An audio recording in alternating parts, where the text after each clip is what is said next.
Tesla will thrive without the EV tax credits. The $7,500 EV tax credit has officially expired, as it came to its closure at midnight on September 30th. Many are wondering what will happen to the EV makers in the United States that had a huge competitive advantage over their competitors. A $7,500 discount that could be applied at the point of sale. Tesla stands to thrive from the lack of tax credit, and although it is hard to believe, brighter days could be ahead for the company, starting with Q4, which began today. Here are 5 reasons Tesla might be in better shape without the tax credit being available. No tax credit means price cuts. Tesla has to adjust its pricing strategy now that the $7,500 tax credit is gone. And when it lost the previous tax credit after reaching its cap in 2019, it used a more affordable model to surge sales. At the time, that more affordable model was the Model 3. Tesla boosted deliveries by over 50% that year,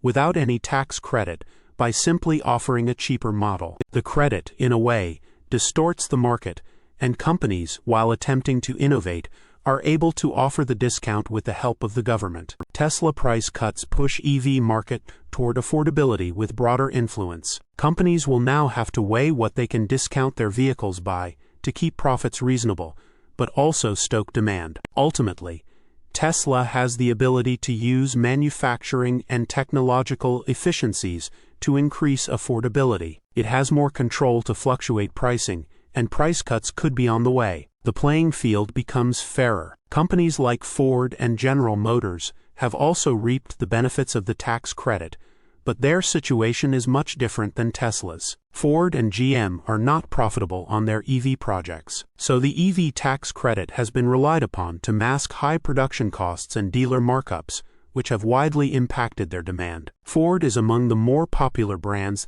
that have dipped their toes into the EV market, but they have been forced to adjust their strategy on several occasions due to a lack of profits. Tesla's vehicles have been profitable for some time, and the company has been able to make money from its offerings faster. Cybertruck was profitable after just 1 year of production. Tesla Cybertruck achieves positive gross margin for first time. Removing subsidies will expose the financial weaknesses of those domestic competitors, and we will likely see those companies scale back their EV efforts in the coming months and years. This will help Tesla more than having access to the tax credit would, which is something CEO Elon Musk has said for years. First of all, Tesla hasn't had that consumer tax credit for years. We didn't ask for this one, GM Ford did. In my view, we should end all government subsidies, including those for EVs, oil and gas. Tesla's maturity shows and investor confidence will boost. Tesla was once dismissed as a subsidy-dependent startup,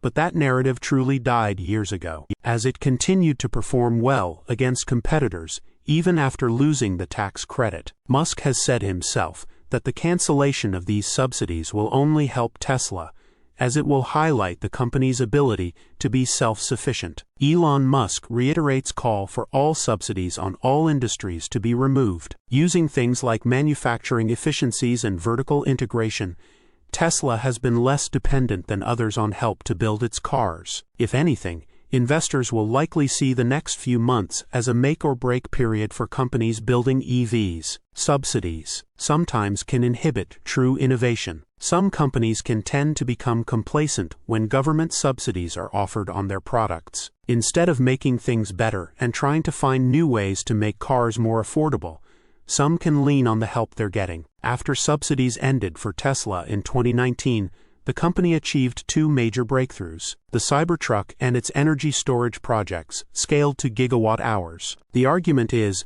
not that Tesla becomes complacent with the tax credits, but the company is going to feel more pressure to fight for innovation now that its back is up against the wall. It already offers a better product from a tech standpoint, so affordability could truly be the next major change we see. Affordable models will be even more sought after. Tesla will launch its affordable models this quarter, and with no more tax credit to lean on, these new cars will be what many consumers go for. If Tesla can launch a model that is close to $30,000 without a tax credit, the company stands to regain a significant portion of its market share from competitors that have eroded it over the past few years. This will undercut the vast majority of electric cars that are currently offered. If Tesla can get close to $30,000, it will truly make a mark, and there might not be all that much of a change in its yearly delivery figures. Source: reposted and summarized from Joey Klender at teslarati.